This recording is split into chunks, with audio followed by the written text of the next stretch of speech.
बोलो सियापति रामचंद्र भगवान की जय। मैं आपको पूरी रामायण हिंदी में सुनाऊंगी, थोड़ी थोड़ी करके। बालकांड दोहा नंबर 288 अभी मैं सुना रही हूँ। बोलो सियापति रामचंद्र भगवान की जय। तासु दशा देखी सखिन पुलक गात जलुनैन, कहु कारण निज हरस कर पूछै सब मृदु बैन। सियावर रामचंद्र पत जय शरणम शंकर। हरि ओम जय जय सिया राम। मंगल भवन मंगल हारी द्रबहो दशरथ अजर बिहारी। श्री राम जय जय राम। श्री राम जय जय राम। सखियों ने उसकी दशा देखी कि उसका शरीर पुलकित है और नेत्रों में जल भरा है। सब कोमल वाणी से पूछने लगी कि अपनी प्रसन्नता का कारण बता। उसने कहा, दो राजकुमार बाग देखने आए हैं। किशोर अवस्था के हैं और सब प्रकार से सुंदर हैं। वे सांवले और गोरे रंग के हैं। उनके सौंदर्य को मैं कैसे बखान कर कहूँ। वाणी बिना नेत्र की है और नेत्रों के वाणी नहीं है। यह सुनकर और सीता जी के हृदय में बड़ी उत्कंठा जानकर सब सयानी सखियां प्रसन्न हुईं। तब एक सखी कहने लगी, हे सखी, ये वही राजकुमार हैं जो सुना है कि कल विश्वामित्र मुनि के साथ आए हैं और जिन्होंने अपने रूप की मोहिनी डालकर नगर के स्त्री पुरुषों को अपने वश में कर लिया है। जहाँ तहाँ सब लोग उन्हीं की छवि का वर्णन कर रहे हैं। अवश्य चलकर देखना चाहिए, वे देखने ही योग्य हैं। उसके वचन सीता जी को अत्यंत ही प्रिय लगे और दर्शन के लिए उनके नेत्र अकुला उठे। उसी प्यारी सखी को आगे करके सीता जी चली। पुरानी प्रीति को कोई लख नहीं पाता। सुमिर सिया नारद वचन उपजी प्रीति पुनीत, चकित विलोकति सकल दिशि जनु शिशु मृगी सभीत। सियावर रामचंद्र पत जय शरणम शंकर। हरि ओम जय जय सिया राम। मंगल भवन मंगल हारी द्रबहो दशरथ अजर बिहारी। श्री राम जय जय राम। श्री राम जय जय राम। नारद जी के वचनों का स्मरण करके सीता जी के मन में पवित्र प्रीति उत्पन्न हुई। वे चकित होकर सब ओर इस तरह देख रही हैं मानो डरी हुई मृग छेवनी इधर उधर देख रही हो। कंकण, हाथों के कड़े, करधनी और पायजेब के शब्द सुनकर श्री रामचंद्र जी हृदय में विचार कर लक्ष्मण से कहते हैं, यह ध्वनि ऐसी आ रही है मानो कामदेव ने विश्व को जीतने का संकल्प करके डंके पर चोट मारी है। ऐसा कहकर श्री राम जी ने फिर कर उस ओर देखा। श्री सीता जी के मुख रूपी चंद्रमा को निहारने के लिए उनके नेत्र चकोर बन गए। सुंदर नेत्र स्थिर हो गए, टकटकी लग गई, मानो निमि जनक जी के पूर्वज ने, जिनका सबकी पलकों में निवास माना गया है। लड़की दामाद के मिलन प्रसंग को देखना उचित नहीं, इस भाव से सकचाकर पलकें छोड़ दी, पलकों में रहना छोड़ दिया, जिससे पलकों का गिरना रुक गया। सीता जी की शोभा देखकर श्री राम जी ने बड़ा सुख पाया। हृदय में वे उसकी सराहना करते हैं, किंतु मुख से वचन नहीं निकलते। वह शोभा ऐसी अनुपम है मानो ब्रह्मा ने अपनी सारी निपुणता को मूर्तिमान कर संसार को प्रकट करके दिखा दिया हो। वह सीता जी की शोभा सुंदरता को भी सुंदर करने वाली है। वह ऐसी मालूम होती है मानो सुंदरता रूपी घर में दीपक की लौ जल रही हो। अब तक सुंदरता रूपी भवन में अंधेरा था, वह भवन मानो सीता जी की सुंदरता रूपी दीप शिखा को पाकर जगमगा उठा है।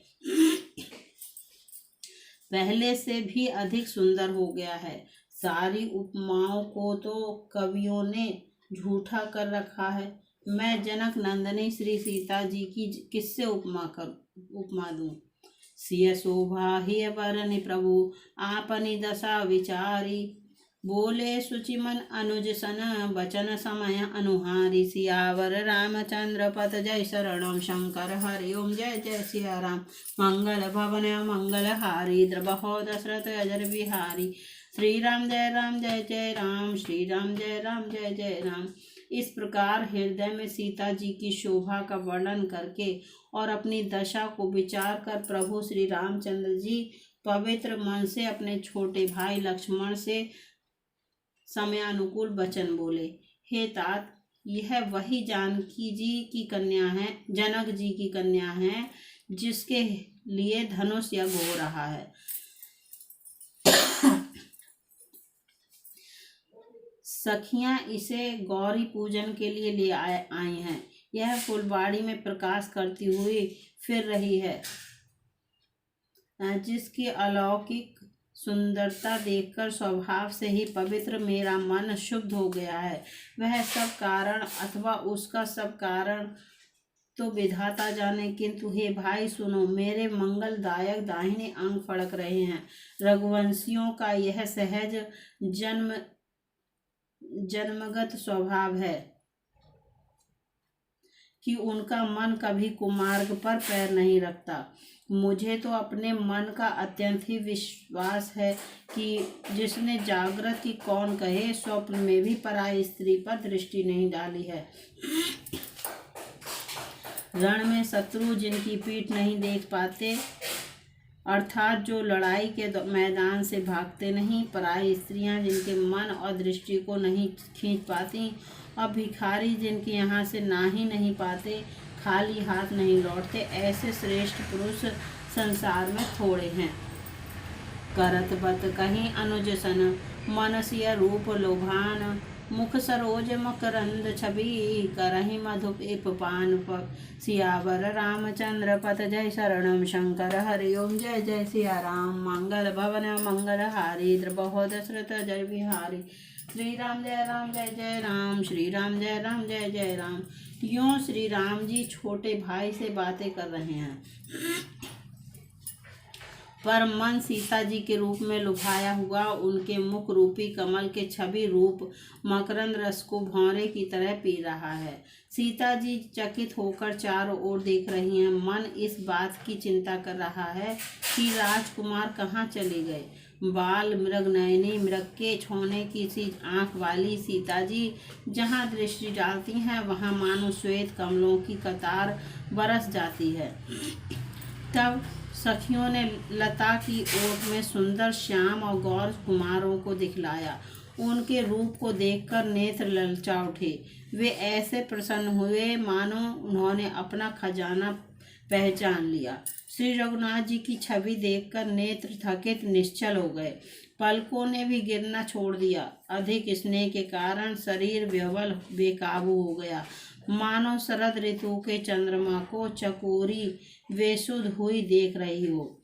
नेत्रों के रास्ते श्री राम जी को हृदय में लाकर चतुर शिरोमणि जानकी जी ने पलकों के किवाड़ लगा दिए, अर्थात नेत्र मूंद कर उनका ध्यान करने लगी। जब सखियों ने सीता जी को प्रेम के बस जाना, तब वे मन में सौचा गई, कुछ कह नहीं सकती थीं। लता भवन तय प्रकट भय, तेहि अवसर दो भाई। निकसे जनु जुग विमल विधु, जलद पटल बिल गाई। सियावर रामचंद्र पत जय शरणम शंकर हरि ओम। जय जय सिया राम। मंगल भवन मंगल हारी। द्रबहो दशरथ अजर बिहारी। श्री राम जय जय राम। श्री राम जय जय राम। उसी समय दोनों भाई लता मंडप कुंज में से प्रकट हुए, मानो दो निर्मल चंद्रमा बादलों के पर्दे को हटाकर निकले हों। दोनों सुंदर भाई शोभा की सीमा हैं। उनके शरीर की आभा नीले और पीले कमल की सी है। सिर पर सुंदर मोर पंख सुशोभित हैं। उनके बीच बीच में फूलों की कलियों के गुच्छे लगे हैं। माथे पर तिलक और पसीने की बूंदें शोभायमान हैं। कानों में सुंदर भूषणों की छवि छाई है। टेढ़ी भौहें और घुंघराले बाल हैं। नए लाल कमल के समान रत्नारे लाल नेत्र हैं, थोड़ी नाक और गाल बड़े सुंदर हैं और हंसी की शोभा मन को मोल लिए लेती है। मुख की छवि तो मुझसे कही ही नहीं जाती, जिसे देखकर बहुत से कामदेव लजा जाते हैं। वक्ष स्थल पर मणियों की माला है, शंख के सदृश सुंदर गला है, कामदेव के हाथी के बच्चे की सूंड के समान उतार चढ़ाव वाली एवं कोमल भुजाएं हैं, जो बल की सीमा है, जिसके बाएं हाथ में फूलों सहित दोना है। हे सखी, वह सांवला कुंवर तो बहुत ही सलोना है। के हरि कटिपट पीतधर सुषमाशील निदान, देखि भानुकुल भूषण ही विसरा सखिन अपान। सियावर रामचंद्र पत जय शरणम शंकर हरि ओम जय जय सिया राम। मंगल भवन मंगल हारी द्रवहो दशरथ जर विहारी। श्री राम जय जय राम, श्री राम जय जय राम। सिंह की सी पतली लचीली कमर वाले पीतांबर धारण किए हुए शोभा और सील के भंडार सूर्य कुल के भूषण श्री रामचंद्र जी को देखकर सखियां अपने आप को भूल गईं। एक चतुर सखी धीरज धरकर हाथ पकड़कर सीता जी से बोली, गिरजा जी का ध्यान फिर कर लेना, इस समय राजकुमार को क्यों नहीं देख लेती। तब सीता जी ने सकचाकर नेत्र खोले और रघुकुल के दोनों सिंहों को अपने सामने खड़े देखा। नख से शिखा तक श्री राम जी की शोभा देखकर और फिर पिता का प्रण याद करके उनका मन बहुत शुद्ध हो गया। जब सखियों ने सीता जी को परवश प्रेम के बस देखा, तब सब भयभीत होकर कहने लगीं, बड़ी देर हो गई, अब चलना चाहिए, कल इसी समय फिर आएंगी। ऐसा कहकर एक सखी मन में हंसी। सखी की यह रहस्य भरी वाणी सुनकर सीता जी सकचा गईं। देर हो गई जानकर उन्हें माता का भय लगा। बहुत धीरज धरकर वे श्री रामचंद्र जी को हृदय में ले आईं और उनका ध्यान करती हुई अपने को पिता के अधीन जानकर लौट चली। देखन मिस मृग बिहग तरु, फिरहि बहोरी बहोरी, निरखी निरखी रघुवीर छवि, बाढ़ई प्रीति न थोरी। सियावर रामचंद्र पत जय शरणम शंकर हरि ओम जय जय सिया राम। मंगल भवन मंगल हारी द्रवहो दशरथ जर विहारी। श्री राम जय जय राम, श्री राम जय जय राम। मृग पक्षी और वृक्षों को देखने के बहाने सीता जी बार बार घूम जाती हैं और श्री राम जी की छवि देख देख कर उनका प्रेम कम नहीं बढ़ रहा, अर्थात बहुत ही बढ़ता जाता है। शिव जी के धनुष को कठोर जानकर वे सूरती मन में विलाप करती हुई हृदय में श्री राम जी की सांवली मूर्ति को रखकर चली। शिव जी के धनुष की कठोरता का स्मरण आने से उन्हें चिंता होती थी कि ये सुकुमार रघुनाथ जी उसे कैसे तोड़ेंगे। पिता के प्रण की स्मृति से उनके हृदय में शोभ था ही, इसीलिए मन में विलाप करने लगी। प्रेम बस ऐश्वर्य की स्मृति हो जाने से ही ऐसा हुआ।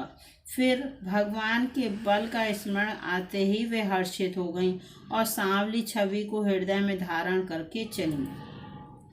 प्रभु श्री राम जी ने जब सुख स्नेह शोभा और गुणों की खान श्री जानकी जी को जाती हुई जाना, तब परम प्रेम की कोमल स्याही बनाकर उनके स्वरूप को अपने सुंदर चित्त रूपी भित्ति पर चित्रित कर लिया। सीता जी पुनः भवानी जी के मंदिर में गईं और उनके चरणों की वंदना करके हाथ जोड़कर बोली, हे श्रेष्ठ पर्वतों के राजा हिमाचल की पुत्री पार्वती, आपकी जय हो जय हो। हे महादेव जी के मुख रूपी चंद्रमा की ओर टकटकी लगाकर देखने वाली चकोरी, आपकी जय हो। हे हाथी के मुख वाले गणेश जी और 6 मुख वाले स्वामी कार्तिकेय जी की माता, हे जगजननी, हे बिजली की सी कांति युक्त शरीर वाली, आपकी जय हो। आपका न आदि है, न मध्य है और न अंत है। आपके असीम प्रभाव को वेद भी नहीं जानते। आप संसार को उत्पन्न, पालन और नाश करने वाली हैं, विश्व को मोहित करने वाली और स्वतंत्र रूप से विहार करने वाली हैं। पति देवता सुतिय महु, मातु प्रथम तव रेख, महिमा अमित न सकहीं कही, सहस शारदा शेष सियावर रामचंद्र पत जय शरणम शंकर हरि ओम जय जय सिया राम। मंगल भवन मंगल हारी, द्रपहो दशरथ जर बिहारी। श्री राम जय जय राम, श्री राम जय जय राम। पति को इष्ट देवता मानने वाली श्रेष्ठ नारियों में हे माता आपकी प्रथम गणना है। आपकी अपार महिमा को हजारों सरस्वती और शेष जी भी नहीं कह सकते। बोलो सियापति रामचंद्र भगवान की जय। दोहा नंबर 235 समाप्त। 235 से आगे मैं आपको कल सुनाऊंगी। बोलो सियापति रामचंद्र भगवान की जय।